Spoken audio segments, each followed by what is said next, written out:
From Ricky Gervais, the producer, creator, director, and actor of Afterlife, gives us another good season of the hit Netflix TV series. But the second season has to be duly noted for excellent acting performance of Gervais, and along with this, a lot has happened in season 2.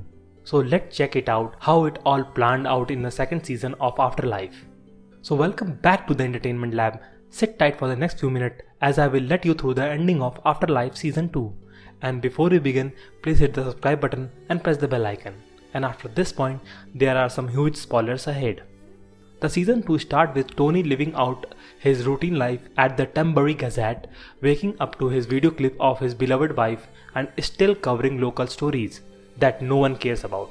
His relationship with the nurse didn't go through. His postman still never leaves him alone, and the local hoarder Brian now works at the Gazette. But one thing has surely changed, and this is his compassionate behavior towards others. Photographer Lenny's stepson is now interning at the Gazette. Matt, who is now going through the uneven patch of his life, is being treated by a psychiatrist, and just as an observation, I believe that this character is even darker than a hero. Throughout the whole season, we see a kind of awkwardness and some unaddressed feelings are standing in the room. Although relationship gets a little bit sensitive, this season we have to salute the way Gervais has dealt with the complexities of the characters.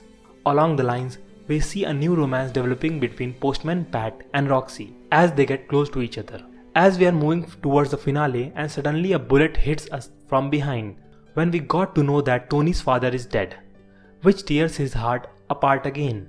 He asks his friends and co-worker not to sympathize with him, as he needs to wrestle with what it means to move on. The season ends up with Tony having another breakdown while watching the video of his father and Lisa.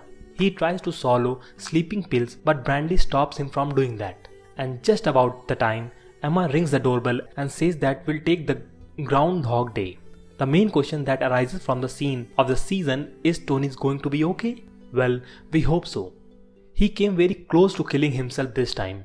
He had tried to do it before. With his father's death, his last connection with the world is gone. There is no one for him in the world anymore. Had the doorbell not interrupted him, he would have definitely taken those pills. The first season 2 had ended in a similar note.